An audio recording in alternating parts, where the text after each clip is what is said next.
Everyone. आज हम study करने जा रहे हैं इलेक्ट्रिक करंट के बारे में। तो चलिए इसे स्टार्ट करते हैं।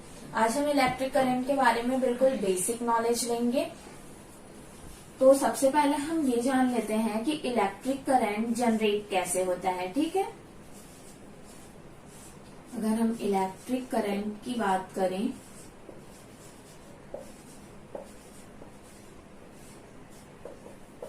तो सबसे पहले हमें ये पता होना चाहिए कि इलेक्ट्रिक करंट जनरेट कैसे होता है। तो इलेक्ट्रिक करंट में क्या होता है, अगर हम चार्ज की बात करें, ठीक है, क्योंकि कोई भी चीज इलेक्ट्रिसिटी जनरेट कर रहा है इसका मतलब ये है कि उसमें चार्ज तो एग्जिस्ट कर ही रहे होंगे। तो अगर हम चार्ज की बात करें तो आप ये बताइए हमें कि चार्ज में बेसिकली क्या पाया जाता है। तो चार्ज में जो होते हैं वो फ्री इलेक्ट्रॉन्स होते हैं, ठीक है। और जब ये फ्री इलेक्ट्रॉन ही किसी भी कोई भी हमारे पास समझ लीजिए कोई बॉडी है, सपोज कर लीजिए कोई कॉपर का वायर ही है, तो इसमें जो फ्री इलेक्ट्रॉन जो फ्लो करेंगे, ठीक है, इन फ्री इलेक्ट्रॉन्स के फ्लो करने की वजह से ही जो है इलेक्ट्रिक करंट जनरेट होता है किसी भी बॉडी में या किसी भी वायर सपोज कर लीजिए या कोई भी चीज जिसमें आपको इलेक्ट्रिक करंट दिख रहा है। उसके पीछे का रीजन यही है कि उसमें जब फ्री इलेक्ट्रॉन्स जो है वो पास होंगे, फ्लो होंगे, तभी हमको इलेक्ट्रिक करंट जनरेट होता हुआ दिखाई देगा। ठीक है, तो हम इसकी अगर डेफिनेशन की बात करें इलेक्ट्रिक करंट की तो इसकी डेफिनेशन देख लेते हैं।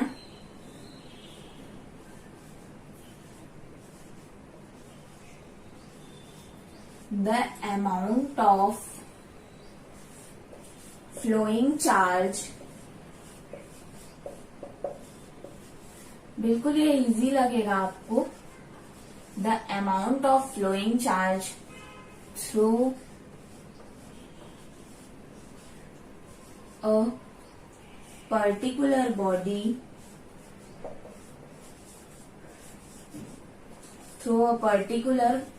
body in unit time। Okay, तो इसका मतलब अगर हम इस डेफिनेशन से इसका डेफिनेशन के अकॉर्डिंग इसको समझने की कोशिश करें तो ये होगा the amount of flowing charge, मतलब कोई भी बॉडी है हमारे पास उसमें जो फ्लो होने वाला चार्ज है, ठीक है, वो पर यूनिट टाइम से आप क्या समझते हैं, यूनिट टाइम का मतलब ये होता है 1 सेकेंड में जितना फ्लो हो रहा होगा। ठीक है, इसका बेसिकली अगर देखा जाए तो इसका मतलब ये हो जाएगा कि आपके पास अगर कोई वायर है और उसमें 1 सेकेंड में, ठीक है, बहुत हम यूनिट टाइम का मतलब 1 सेकेंड होता है, तो 1 सेकेंड में जितना चार्ज क्या होता है, चार्ज को हम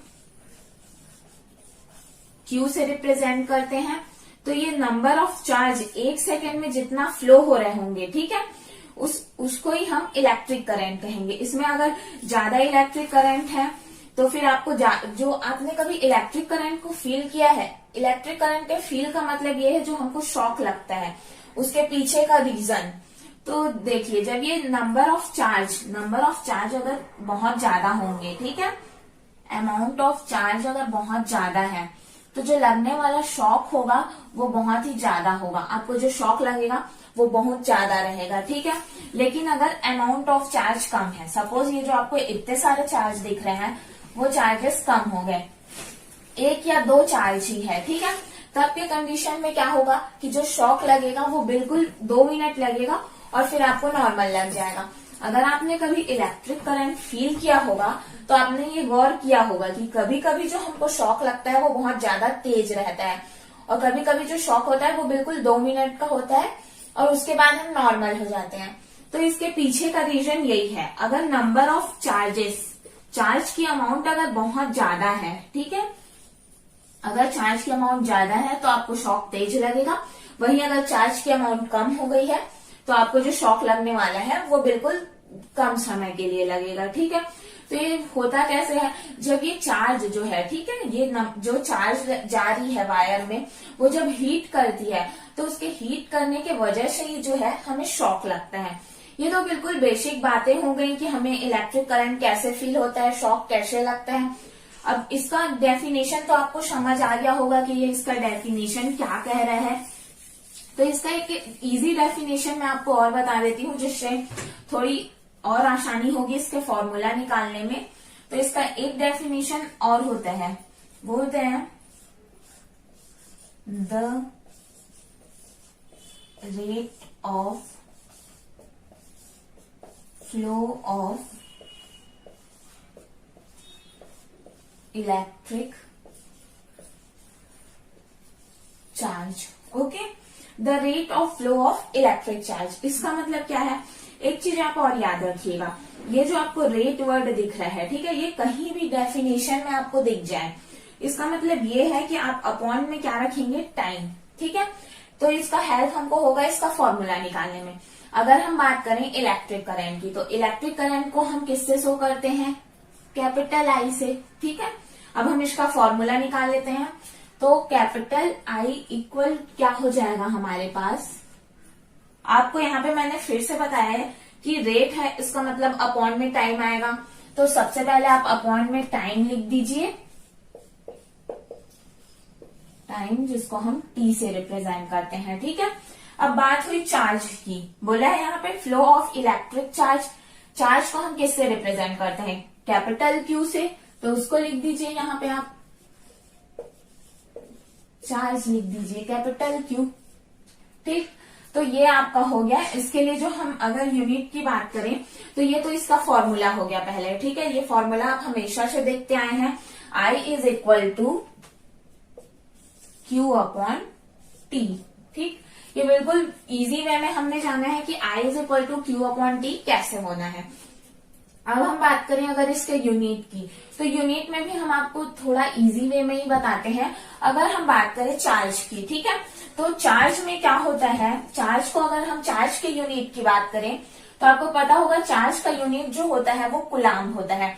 अगर आपको याद नहीं होगा तो आप याद रख लीजिए, चार्ज के लिए हम जो यूनिट यूज करते हैं वो कुलाम होता है।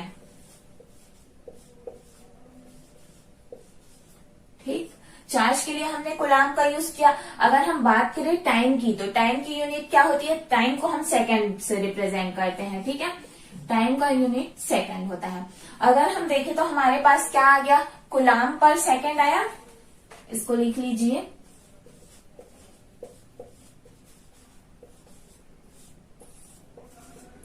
कुलाम पर सेकंड आया हमारे पास। ठीक है, और कुलाम पर सेकंड को ही हम एम्पियर कहते हैं। ओके, तो ये हो जाएगा हमारा एम्पियर। एम्पियर जो होता है उसको हम कैपिटल ए से रिप्रेजेंट करते हैं। ठीक, ये हो गई इसकी यूनिट की बात, हमने बिल्कुल इजी वे में फाइंड किया है। चार्ज के लिए जो हम यूनिट यूज करते हैं वो कुलाम होता है, टाइम के लिए सेकंड लिख लिया हमने, और कुलाम पर सेकंड, इसका मतलब कुलाम पर सेकंड को ही हम एम्पियर कहते हैं, इसलिए इलेक्ट्रिक करंट का जो यूनिट आ गया वो एम्पियर आ गया। ठीक, ये इतनी बेसिक बातें हो गई।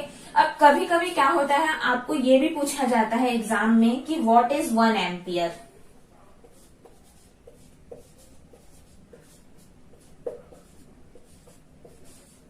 What is 1 ampere. ओके, तो 1 एम्पियर को आप कैसे डिस्क्राइब करेंगे? ये आपके लिए एक मुश्किल सा रहता है, तो मैं आपको बिल्कुल इजी बता रही हूँ। अगर 1 एम्पियर है, ठीक, तो सबसे पहले आप क्या करेंगे? आपको 1 एम्पियर पूछा है और एम्पियर के लिए आपको पता है कि कुलाम अपॉन सेकंड जो होता है वो एम्पियर होता है। ठीक है, तो आप क्या करें? 1 एम्पियर पूछा है तो यहाँ पे 1 पुट कर दीजिए और यहाँ पर 1 पुट कर दीजिए। ठीक है, अब इसका हम इजी एकदम फॉर्मूला निकालने वाले हैं। तो 1 एम्पियर का मतलब ये होता है 1 कुलाम ऑफ चार्ज। ठीक है, कुलाम से हम किसके लिए यूज कर रहे हैं? चार्ज के लिए। तो डेफिनेशन में हम लिखेंगे 1 कुलाम of charge flow in 1 second is called 1 ampere. ठीक, इसके डेफिनेशन हम लिख लेते हैं 1 कुलाम of charge flow in 1 second is called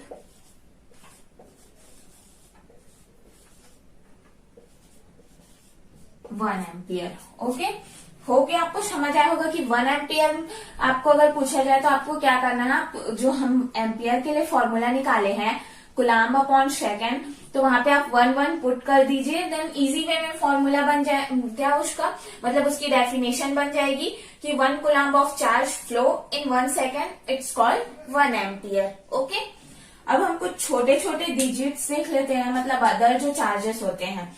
क्योंकि आप एक चीज याद रखिएगा, जो हमारे नॉर्मल मोबाइल और ये लैपटॉप वगैरह के चार्जर होते हैं उसमें 1 एम्पियर का करंट नहीं लेता, ठीक है, क्योंकि 1 एम्पियर का करंट बहुत ही ज्यादा अमाउंट है वो।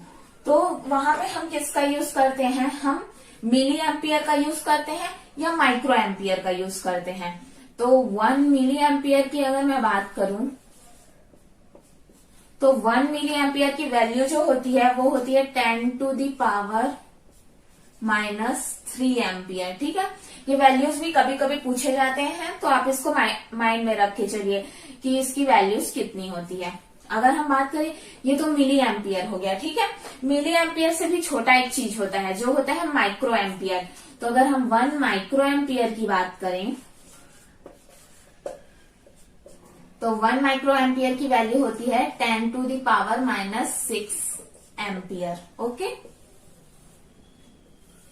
ये दो वैल्यूज हैं जो आपको याद रखना है, ताकि आगे जब आप न्यूमेरिकल सॉल्व करेंगे तो भी आपको इजी पड़ेगा।